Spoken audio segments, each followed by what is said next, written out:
എല്ലാവർക്കും നമസ്കാരം.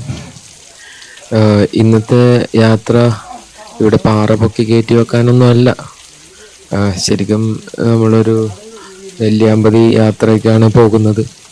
പോണ വഴിക്ക് അവിടെ പാറക്കൂട്ടമൊക്കെ ഇങ്ങനെ കണ്ടപ്പോൾ ഇവിടെ ഒരു ലാൻഡ് സ്ലൈഡൊക്കെ നടന്നിട്ടുള്ളതല്ലോ. അപ്പോൾ ഞങ്ങൾ വിചാരിച്ചു പാറയൊക്കെ വല്ല ഇളകിയിരിക്കേണ്ടെങ്കിലും ഒന്ന് ഉയർത്തി വെച്ചേക്കാം എന്നൊക്കെ വിചാരിച്ച് ഞങ്ങളൊരു ഉദ്യമം നടത്തി നോക്കിയതാണ്. നിങ്ങൾ ആദ്യം കണ്ട് വെച്ചിട്ടുണ്ട് മരുത് എന്തായി കാണിക്കണം, ഒരു തമാശ. അപ്പോൾ ഞങ്ങളുടെ യാത്രയെ പറ്റി പറയാം.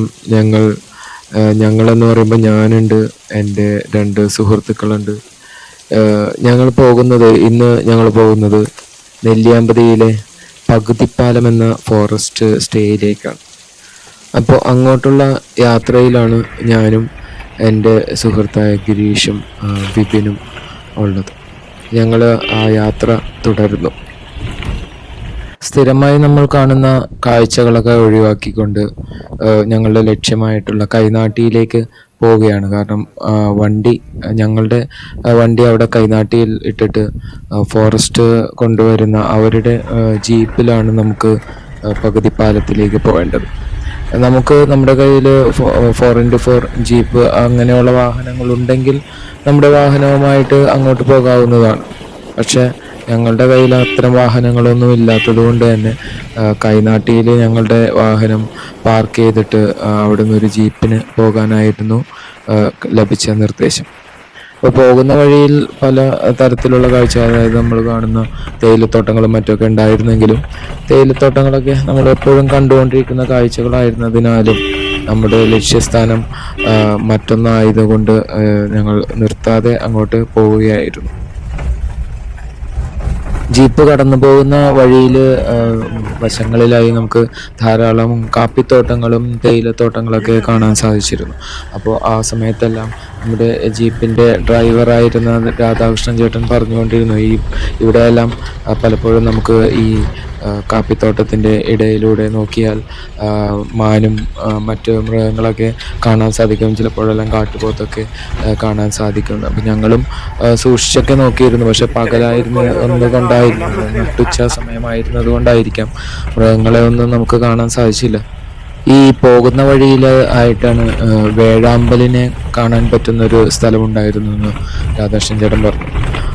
അപ്പം അവിടെ നിർത്തിത്തരാനായിട്ട് ഇപ്പം നിലവിൽ അവിടെയുള്ള ജീപ്പ് ഡ്രൈവേഴ്സിന് സാധിക്കില്ല എന്നുള്ള ഒരു കാര്യം പറഞ്ഞപ്പോൾ എന്തുകൊണ്ടാണത് സാധിക്കില്ല എന്ന് അദ്ദേഹത്തിനോട് ചോദിച്ചു കഴിഞ്ഞപ്പോൾ ആൾ പറഞ്ഞത് നമ്മുടെ തന്നെ ചില യാത്രക്കാരുടെ അല്ലെങ്കിൽ ചില ഫോട്ടോഗ്രാഫേഴ്സിൻ്റെ കയ്യിലിരിപ്പ് കൊണ്ടാണത് സംഭവിച്ചതെന്ന് പറഞ്ഞു. അതായത് അവിടെ കൂടുതൽ വ്യക്തമായിട്ടുള്ള അല്ലെങ്കിൽ പറക്കുന്ന ഫോട്ടോ ലഭിക്കുന്നതിന് വേണ്ടിയിട്ട് അവിടെ വന്ന ചില ഫോട്ടോഗ്രാഫേഴ്സ് നമ്മുടെ വേഴാമ്പലിനെ കല്ലെറിഞ്ഞു എന്നാണ് പറയുന്നത്. അത്തരം കൊള്ളരായ്മ കൊണ്ട് ബാക്കി എല്ലാവർക്കും ഇപ്പോൾ അവിടെ ഒന്ന് ഇറങ്ങി വേഴാമ്പലിനെ കാണാനുള്ള, വേഴാമ്പൽ പറന്നു പോകുന്നത് കാണാനുള്ള ഒരു അവസരം പോലും അതുമൂലം നഷ്ടപ്പെടുകയാണ് ഉണ്ടായത്. അധികം താമസിയാതെ നമ്മുടെ ഡ്രൈവർ ചേട്ടൻ പറഞ്ഞ ഭാഗമെത്തി. കാരണം അവിടെ പകുതിപ്പാലം എന്ന പേര് വന്ന ഒരു ചെറിയൊരു പാലം ആ വഴിയിലുണ്ടായിരുന്നു. 2018 വെള്ളപ്പൊക്കത്തിൽ ആ പാലം ഒലിച്ചുപോയതിനെ തുടർന്ന് ഇപ്പോൾ വണ്ടികൾ ആ ഒരു ഭാഗം പുഴയിലേക്ക് അല്ലെങ്കിൽ ആ ഒരു വെള്ളപ്പാച്ചിലേക്ക് ഇറങ്ങി റോഡ് ക്രോസ് ചെയ്യേണ്ട ഒരവസ്ഥയാണുള്ളത്. അപ്പോൾ ആ ഒരു ഭാഗം കവർ ചെയ്യണമെന്നുണ്ടെങ്കിൽ നമുക്ക് 4x4 വാഹനങ്ങൾ തന്നെ വേണം. അപ്പോൾ ആ ഒരു ബുദ്ധിമുട്ട് ഉള്ളത് കൊണ്ടാണ് 4x4 വാഹനങ്ങൾ മാത്രം ഇവിടേക്ക് അനുവദിക്കുന്നത്. അതല്ലെങ്കിൽ നമ്മൾ ആ ഭാഗത്ത് വാഹനം ഇടേണ്ടി വരും. അതെന്ന് പറയുന്നത് കാടിനുള്ളിൽ തന്നെയാണ്. തിരിച്ചു വരുമ്പോൾ വാഹനം തന്നെ ഉണ്ടാവുമോ എന്നുള്ളത് നമുക്ക് സംശയമാണ്. അങ്ങനെ അധികം താമസിയാതെ ചാടിയും കുലുങ്ങിയും പുഴയൊക്കെ ക്രോസ് ചെയ്തൊക്കെ ഞങ്ങൾ ആ ഒരു പ്രോപ്പർട്ടിയിൽ എത്തിച്ചേർന്നു. നമ്മൾക്ക് കാണുമ്പോൾ വളരെ മനോഹരമായിട്ടുള്ള ഒരു ഭാഗമാണത് ഈ പകുതിപ്പാലം എന്ന് പറയുന്നത്. ചുറ്റും പച്ചപ്പൊക്കെ ആയിട്ട് നമുക്ക് വന്യമൃഗങ്ങളുടെ യാതൊരുവിധ ശല്യവും ഇല്ലാതെ വൈദ്യുതി വേലിക്ക് ഉള്ളിലായിട്ടാണ് ഈ ഒരു പ്രോപ്പർട്ടി അറേഞ്ച് ചെയ്തിരിക്കുന്നത്. അപ്പോൾ ഇവിടേക്ക് നമുക്ക് കയറി ചെല്ലുമ്പോൾ തന്നെ നല്ലൊരു ഓപ്പൺ ഏരിയയാണ് നമുക്കുള്ളത്.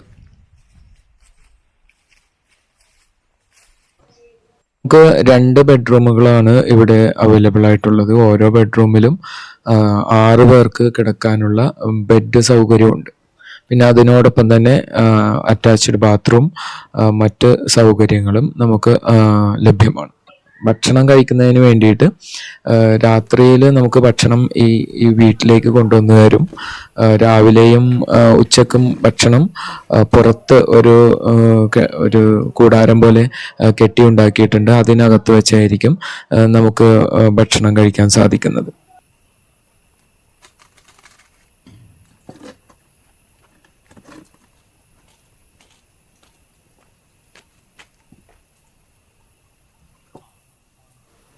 രുചികരമായ ഭക്ഷണം കഴിച്ചതിന് ശേഷം ഞങ്ങൾ ഏതായാലും ഒരു എസ്റ്റേറ്റ് ഒക്കെ ഒന്ന് ചുറ്റി നടക്കാനായിട്ട് തീരുമാനിച്ചു. നമ്മുടെ കൂടെയുള്ള മറ്റ് ടീം ഇതുവരെ എത്തിയിട്ടുണ്ടായിരുന്നില്ല.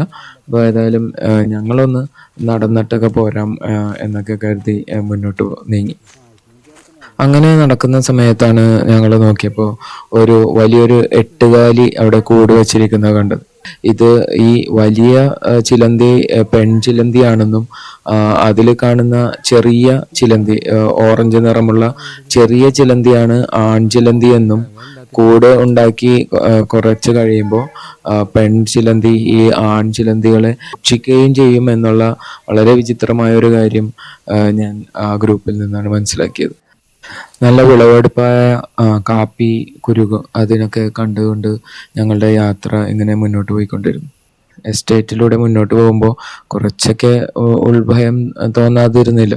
കാരണം ഇപ്പോൾ ശരിക്കും പറഞ്ഞാൽ ശരിക്കും കാടിൻ്റെ ഉള്ളിൽ തന്നെയാണ് നമ്മൾ. പ്രത്യേകിച്ച് ഒരു പ്രൊട്ടക്ഷനും ഇല്ല. അപ്പോൾ ചുറ്റും ഉയർന്നു നിൽക്കുന്ന വലിയ മരങ്ങളൊക്കെ കണ്ടു കഴിഞ്ഞപ്പോൾ ഇത് എന്താണ് എന്നുള്ളത് നമുക്ക് മനസ്സിലായില്ല. പിന്നീട് അതിൽ നിന്ന് വീഴുന്ന ചില പഴങ്ങളൊക്കെ കണ്ടു കഴിഞ്ഞപ്പോൾ നമ്മുടെ ഈ അയിനിച്ചക്ക പോലെയുള്ള ചില വലിയ തേങ്ങയുടെ അത്രയൊക്കെ വലിപ്പമുള്ള പഴങ്ങളാണ് ഇതിൽ നിന്നും താഴേക്ക് വീണുകൊണ്ടിരുന്നത്. അപ്പോൾ ഇത് കണ്ടു കഴിഞ്ഞപ്പോൾ ഇത് എന്തിനു ഉപയോഗിക്കുന്ന, ആര് കഴിക്കുന്ന ഇതാണ്, അല്ലെങ്കിൽ ഇത് എങ്ങനെയാണ് താഴത്ത് ഇങ്ങനെ വീണുകൊണ്ടിരിക്കുന്നത് എന്നൊക്കെ ഞങ്ങൾ വിചാരിച്ചു. മാത്രമല്ല അതിൻ്റെ പുറന്തോട് തൊട്ട് നോക്കിക്കഴിഞ്ഞപ്പോൾ നല്ല കാഠിന്യമാണുള്ളത്. അപ്പം അതെങ്ങാനും നമ്മുടെ തലയിലെങ്ങാനും വീണ് കഴിഞ്ഞാൽ തലയുടെ പണി തീരുമല്ലോ എന്നുള്ള ചിന്തയിലൊക്കെ ഞങ്ങൾ അല്പം ശങ്കിച്ചൊക്കെയാണ് മുന്നോട്ട് പോയിക്കൊണ്ടിരുന്നത്. ആ ഒരു എസ്റ്റേറ്റിന് അകത്തായിട്ട് ചില അമ്പലത്തിൻ്റെ അവശേഷിപ്പ് പോലെ പലതും കണ്ടിരുന്നു. മിക്കവാറും അവിടെ അത് കണ്ടു കഴിഞ്ഞപ്പോൾ ഞങ്ങൾക്ക് മനസ്സിലായി അത് അത്ര പഴയതൊന്നുമല്ല. കാരണം അവിടെ അത് ഈ ഊതാനായിട്ട് ഉപയോഗിച്ചിരുന്ന ശംഖും അതുപോലെ തന്നെ പൂക്കളും കാര്യങ്ങളൊക്കെ അവിടെ ഉണ്ടായിരുന്നു. കുറച്ചങ്ങ് നടന്നു കഴിഞ്ഞപ്പോഴേക്കും തന്നെ നമ്മുടെ നേരത്തെ കണ്ട ആ കായ താഴെ വീണ് പൊട്ടിയിട്ട് അതിനകത്തുള്ള കായ പുറത്ത് വന്നിരിക്കുന്നത് കണ്ടു. അപ്പം ഈ കായ കണ്ടു കഴിഞ്ഞപ്പോൾ കയ്യിലെടുത്ത് നോക്കിയപ്പോൾ നല്ല കാഠിന്യമുള്ള കായയായിട്ടാണ് തോന്നിയത്. അപ്പം ഇത് വിത്താണോ കായയാണോ അത് അല്ലെങ്കിൽ മറ്റ് ഇതിന് ചുറ്റുമുള്ള വല്ല പഴം കഴിച്ചിട്ട് ബാക്കി ഉള്ളതാണോ, ആര് കഴിച്ചിട്ടാണ് ഇട്ടേക്കണത്, അങ്ങനെ പല പല ചോദ്യങ്ങൾ നമ്മുടെ മനസ്സിലേക്ക് വന്നു. അപ്പോൾ ഏതായാലും അധികം അവിടെ സമയം കളയാതെ ഞങ്ങൾ മുന്നോട്ട് തന്നെ യാത്ര തുടർന്നു. പകല് സമയത്തൊന്നും അധികം ആരും നടക്കാത്ത വഴിയായതുകൊണ്ടാണെന്ന് തോന്നുന്നു. വഴിയിലാകെ 8 കാലി വലയായിരുന്നു. അപ്പോൾ 8 കാലി വലേനെയൊക്കെ ഓടിച്ച് മാറ്റി കളഞ്ഞുകൊണ്ടാണ് ഞങ്ങൾ മുന്നോട്ട് പോയിക്കൊണ്ടിരുന്നത്. ഞങ്ങൾ പോയ ആ ഒരു വീടിൻ്റെ ഭാഗത്ത് നിന്നും നോക്കിക്കഴിഞ്ഞാൽ അങ്ങകലെയായിട്ട് പറമ്പിക്കുളം ഡാം കാണാൻ സാധിക്കുമെന്നുള്ള അറിവ് ഞങ്ങൾക്ക് പിന്നീടാണ് കിട്ടിയത്. അതുകൊണ്ട് തന്നെ ആ ഒരു അറിവ് നേരത്തെ കിട്ടാതിരുന്നതിൽ വളരെയധികം വിഷമം തോന്നി. ഞങ്ങളുടെ താമസ സ്ഥലത്തേക്ക് തിരിച്ചു വന്ന സമയത്ത് അവിടുത്തെ ഫോറസ്റ്റ് ഓഫീസറായിട്ടുള്ള അഭിലാഷ് സാറിനെ കണ്ടിരുന്നു. അപ്പോൾ അഭിലാഷ് സാറുമായിട്ട് ഈ കുരു എന്താണ് കായ എന്താണെന്നൊക്കെ ചോദിച്ചപ്പോഴാണ് സാറ് പറഞ്ഞത് ഇത് കരിങ്കുരങ്ങ് കഴിക്കുന്ന കായയാണ്, ഇതിന് വെടിപ്ലാവ് എന്നാണ് പറയുന്നത്. തിരികെ റൂമിലേക്ക് പോകുന്ന സമയത്ത് ഞങ്ങൾ അവിടേക്കൊന്ന് നടന്ന് കാണാൻ തന്നെ തീരുമാനിച്ചു. അവിടെ ചുറ്റുമൊക്കെ ഒന്ന് നടന്ന് ആ പ്രകൃതി ഭംഗിയൊക്കെ ഒന്ന് ആസ്വദിച്ച്, മാത്രമല്ല അവിടെ ആകെ പക്ഷികളുടെ കൂകൽ കേട്ടിരുന്നു. അപ്പോൾ ആ പക്ഷികളെയൊക്കെ കണ്ട് അതിൻ്റെ ഒരു കുറച്ച് ഫോട്ടോസൊക്കെ എടുക്കുക എന്ന് പറയുന്ന ഒരു ഉദ്ദേശവും കൂടിയൊക്കെ ഞങ്ങൾക്കുണ്ടായിരുന്നു. അപ്പോൾ അതുകൊണ്ട് തന്നെ അവിടെയൊക്കെ നടന്നപ്പോൾ ശരിക്കും പറഞ്ഞു കഴിഞ്ഞാൽ നമുക്ക് വേറെ ഒരു ശബ്ദവും ഇല്ലാതെ സിറ്റിയിൽ നിന്നൊക്കെ വരുമ്പോൾ നമുക്ക് സിറ്റിയുടെ ആ ഒച്ചപ്പാടും ബഹളവും അതെല്ലാനും മാറ്റി നിർത്തി വളരെ ശാന്തമായിട്ട് പ്രകൃതിയുടെ ശബ്ദത്തിൽ അലിഞ്ഞു ചേർന്നിരിക്കാൻ പറ്റിയ ഒരു സ്ഥലമാണ് നമുക്ക് പകുതിപ്പാലം എന്ന് പറയുന്നത്.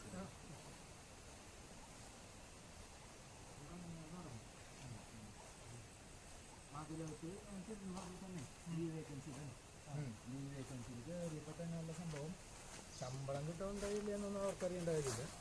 എല്ലാ ശനിയാഴ്ചയും നമ്മളവിടെ ചെല്ലണം. എന്നിട്ട്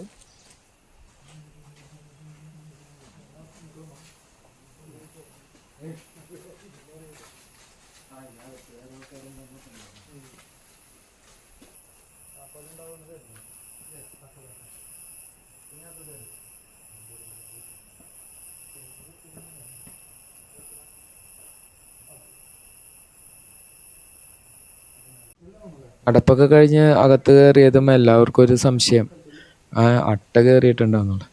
എല്ലാവരും ഇരുന്ന് അട്ടേനെ നോക്കിക്കൊണ്ടിരിക്കുകയാണ്. പലർക്കും അട്ടേനെ അവിടെ നിന്ന് ഇവിടെ നിന്നൊക്കെ ആയിട്ട് കിട്ടിയിട്ടുണ്ട്. വൈകുന്നേരം ആയപ്പോൾ ഒന്ന് ഈ ചുറ്റുപാടും ഒന്ന് നടന്ന് പോരാന്നൊക്കെ ഉള്ള ഒരു അഭിപ്രായം നമ്മുടെ ഗൈഡായിട്ടുള്ള ദേവേന്ദ്രൻ പറഞ്ഞിരുന്നു. പക്ഷേ പോകുന്ന വഴി എന്ന് പറയുന്നത് ഞങ്ങൾ വന്ന സമയത്ത് ആദ്യം തന്നെ ഭക്ഷണം കഴിഞ്ഞിട്ട് നടക്കാൻ പോയ അതേ റൂട്ടിലൂടെ ആണ് എന്ന് പറഞ്ഞപ്പോൾ പിന്നെ ഞങ്ങൾക്ക് അത്ര താല്പര്യം ഉണ്ടായില്ല അങ്ങോട്ട് പോകാൻ. അപ്പം അതിനെപ്പറ്റിയൊക്കെ സംസാരിച്ചുകൊണ്ടിരിക്കുന്ന സമയത്താണ് വിപിൻ മാഷ് വന്ന് പറഞ്ഞത് അവിടെ ഒരു മൂങ്ങയുണ്ട്, അപ്പോൾ മൂങ്ങേനെ കാണാൻ പോകാം എന്ന് പറഞ്ഞു. അങ്ങനെ ഞങ്ങൾ ക്യാമറയായിട്ട് മൂങ്ങേനെ കാണാനായിട്ടൊരു പോക്ക് പോയി. ശരിക്കും പറഞ്ഞാൽ ഞാനൊരു മൂങ്ങേനെ ആദ്യമായിട്ടാണ് കാണുന്നത്. അത് വളരെ മനോഹരമായിട്ട് എനിക്ക് തോന്നി. കണ്ണും കോപിച്ചൊരു ചെവി ഉള്ള മൂങ്ങേനെ പോലെയൊക്കെ ആയിട്ട്. മൂങ്ങയുടെ രൂപം കൃത്യമായിട്ട് എനിക്ക് അന്നേരം അറിയില്ലാത്തത് കൊണ്ട് തന്നെ വളരെ അത്ഭുതത്തോടെയൊക്കെയാണ് ഞാൻ ഈ മൂങ്ങേനെ കണ്ടത്. മൂങ്ങയുടെ ഒച്ചയൊക്കെ നമ്മൾ കേൾക്കുന്നുണ്ടെങ്കിലും മൂങ്ങ മൂങ്ങ എന്ന് പറയണ്ടെങ്കിലും മൂങ്ങേനെ മുന്നിൽ കണ്ട ഒരു സന്തോഷം വലിയതായിരുന്നു.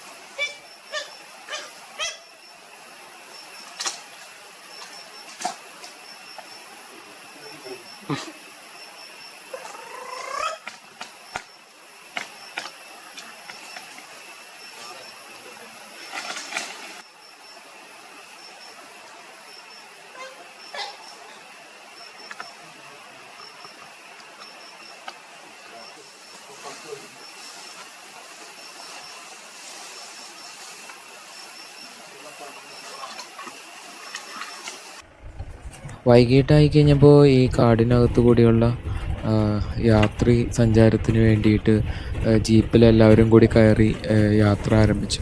അപ്പോൾ ഈ ഒരു യാത്രയിലാണ് നമുക്ക് എപ്പോഴും വൈൽഡ് ആനിമൽസ് കൂടുതലായിട്ട് കാണാൻ സാധിക്കുന്നത്. പക്ഷേ ഞങ്ങളുടെ കൂടെ ഭാഗ്യം തീരെ ഉണ്ടായിരുന്നില്ല എന്ന് തന്നെ പറയാം.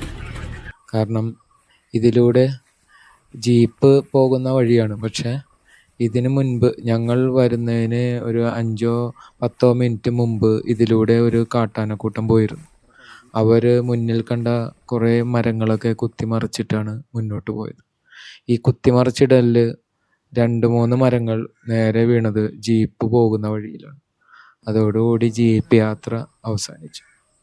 അപ്പോൾ നമുക്ക് കൂടുതൽ മുന്നോട്ട് പോകാൻ പറ്റാത്ത അവസ്ഥയായി. എങ്കിലും ഞങ്ങൾ കുറച്ച് നടന്നു നോക്കി. ഇതിലേക്ക് കൂടി നടന്നു നോക്കിക്കഴിഞ്ഞപ്പോൾ കുറച്ച് അകലെയായിട്ട് ഈ കാട്ടാനക്കൂട്ടം നിൽക്കുന്നത് കണ്ടു.